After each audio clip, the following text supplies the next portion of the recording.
Hello, and welcome back to Belmont Bunch. Things are looking a little bit different today, and they're going to be looking a little bit different, at least for a little bit.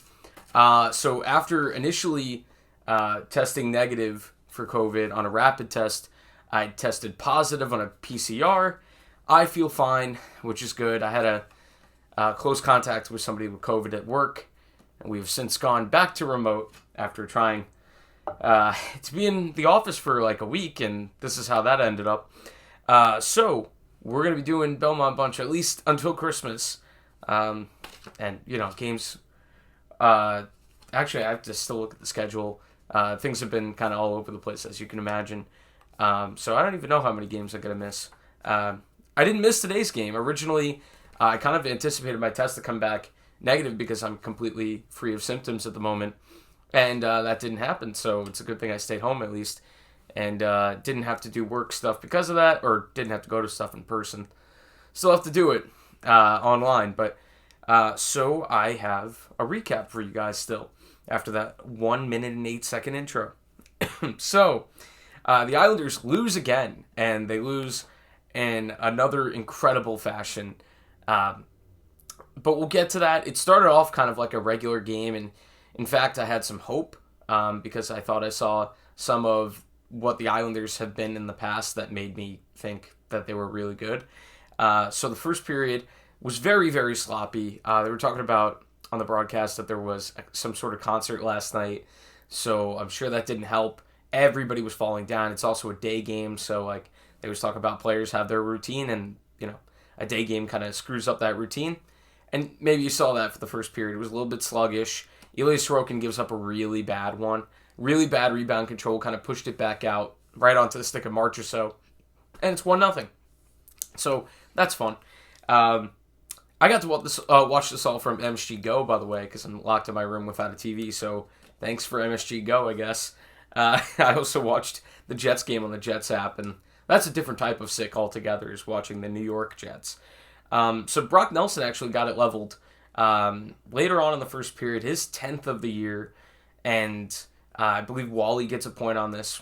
Wally played a really good game, had a really good second period's where the game kind of like spruced up a little bit. No goals in the second though, but it just felt like a better game. People weren't falling down as much. I thought the Islanders played an excellent first few minutes. They kept Pietrangelo out there for like 3 straight minutes. That was fun. Didn't get any goals off of it, but guys like Parise and Zarnik starting to get things going and starting to look like, oh, okay, if we do have to start benching Bailey and, when Palmieri is healthy, these are good alternatives. And Zarnik is just adding something a little bit more dynamic to the bottom six. What else? Wally had an amazing, a 1v3, just trying to keep the puck in the zone to kill time and give an opportunity for the other Islanders to get off the ice. And wow, he had to put it off the boards through 3 defenders, through his own legs, and got back to it. He was awesome today, Wally. He's growing up right in front of us. And I think, the challenges laid out by Trotz, I think he's just met them all recently. He's not just playing the game. You're starting to see a difference between Wally and like Bellows, who's still turning the puck over and not playing great. But he would have his moment in this game. So the back half of the second, decent stuff from Vegas. They start pushing a little bit. There was at least at the last minute or so, a couple of big saves that Sorokin had to make to keep the team in it. So that was nice. Third period is where things got a little bit crazy. So it goes 2-1 from Shea Theodore with only a few minutes left. This is on a power play goal. Terrible, I don't know how much longer. I mean, if I were the GM, I'll tell you my little thing about Chara would no longer, I did the Italian thing. Chara would be gone. Chara would be cut. I don't know how many times he needs to commit a penalty and then we immediately give up a goal off of it before, there are some consequences. If he were 22, he wouldn't be on the ice. I feel like that's just obvious at this point. So yeah, maybe some accountability for the older guys needs to start happening. 2-1 there. It kind of felt like, it didn't feel like as over because I thought the Islanders had been playing a lot better. And they reward me for not completely giving up with a Kiefer Bellows goal. and an uncharacteristically weird one, soft one for Leonard, but a little bit of a screen. Leonard, you always think he's a big goalie and he takes up a lot of the net. You want to go high on him maybe because he's good down low. I've seen it as an Islander fan. And maybe you just get him to go side to side. Just maybe a little bit of a screen, hard shot from Kiefer along the ice. It started with a great play from Parise to keep the puck in, and it was just onside, and it gets ripped low, and that goes in. The Islanders tie it. And a few minutes later, it looks like they have the go-ahead, the Islanders. And it actually starts with Josh Bailey, who's been terrible and wasn't good in this game either. But it looked like, oh, okay, here's his one moment of the game. He keeps a puck in. It keeps the Islanders on the forecheck. They don't score on that sequence, but I think it's like the sequence after the Islanders win the puck down low, get it back to Clutterbuck. Clutterbuck scores. Another low one, another one that got deflected through Leonard, and it gets called back for offside. And this is just a lack of awareness by Casey Cizikas. It's pretty inexcusable for a guy, a veteran like that, to not have his head up on this play and to not stay on side. It wasn't some crazy stick handling along the line by Clutterbuck. By the way, Clutterbuck has just been awesome. He's been better. He's been a bigger offensive dynamo than Josh Bailey or Kyle Palmieri or until recently Pajot. So, I think he's earned his ice time. He's playing for a contract.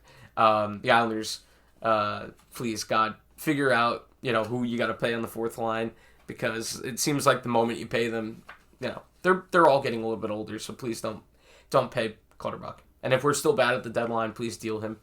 Just get something back. So anyway, but Clutterbuck's been playing great. Wanted to say that. And a couple minutes later, though, and by the way, the play on the rush that led to that goal was Dobson. It was an excellent play. I'm really seeing Dobson grow up and taking on more responsibility without Pollock in the lineup, and Mayfield not playing fantastically. So it's still 2-2 now. And the Islanders, a couple minutes later, they get it right back.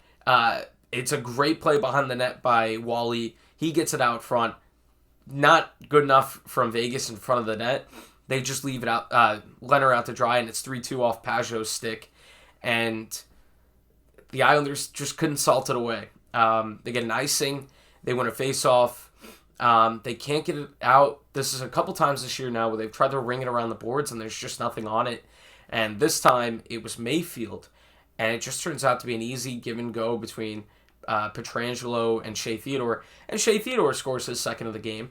And it is 3-3. The Islanders get it to OT. In OT, they played pretty well. They outshoot Vegas 7-1. They got outshot for the game 34-31, but overtime was really good from the Islanders. Josh Bailey had a nice sauce around a guy and then got back on it, but then he leaves it for Zarnik and wires got crossed. So Josh Bailey, even when he does something right now, the confidence is just shot at the moment, and I think he does need to sit for a little bit. But the Islanders do not score. Leonard was past crazy in the overtime, gave the Islanders chances to maybe score off of a gifted possession, and the Islanders just couldn't do it. They survive a very last second turnover and 2-on-1. They get shot wide, and we go to a shootout, and the Islanders still have not won a shootout or an overtime this year. I think they're 0-3 in OT, and I think they're now 0-2 in the shootout, or maybe 0-3. It's probably 0-3 because we have 6 loser points. So, I don't know. Bo should have scored. Had an empty net, missed. And Shea Theodore is just sick. He's absolutely filthy. So he gets a semi-hat trick today with the 2 goals and then the shootout goal. And pretty impressive for him to be able to, go to the backhand after he whistled 2 by Sorokin. And that has to be frustrating as hell for Sorokin. It feels like you're just getting played with when a guy could just blast it by you and then he goes boop, and takes it all off. And that sounded bad. But it takes everything off of that shot and just goes to the backhand and scoops one in. Whew, that must be frustrating. But so the Islanders, another loser point. They're 8-12-6. The division's giving them opportunities to get back in it, and at least they're getting points. But The pace has to be higher. They have to win games that they play well in. They can't really afford. They've basically used up all their lives when it comes to, playing well and losing. They spent the whole early season doing that, and then they got to the point where they were just playing bad and losing. And I don't know. I'm still pretty much out. I still feel like it's not like out of reach completely. They're getting chances, but I actually just don't see it in this Islander team at the moment. And I think it requires. I almost said changes with the coaching, but I don't mean in the way of firing. I mean in the way of adapting. Wally's got to get the ice time now, and him being on the first line shows at least something for Barrie in terms of adapting. But when Salo's back, I think Chara should go, cut. I think I'd rather have Aho. Aho's not good. Don't get me wrong, but Chara is just a death sentence in these games. He's just responsible for a goal a game, and that's just not good. And when Salo's healthy and when Pulock's healthy, I would really hope that Chara's off this team, because Andy Green is not quite as old, but he's pretty old, and he's been significantly better. So yeah, I don't think Green's the odd man out, and I think Dobson stepped up. I think Mayfield's still better than Chara, even though they both have a tendency to take bad penalties. And what else you got? I mean, obviously, Pelech has still been really good. Had a couple of great poke checks today, as usual. Yeah, so that's my little bit of a GM corner. But so me and Matt Barzal have something in common, by the way. That's why the jersey's there. We both have COVID. Although you guys sort of know where I am. Actually, for all you know, I could be in a hotel in Detroit and Barzy's in the next room. We're going to play Warzone in a sec. So, yeah, that's what's happening. All right, we'll see you next time. And, hopefully the Islanders start winning games again. All right, bye.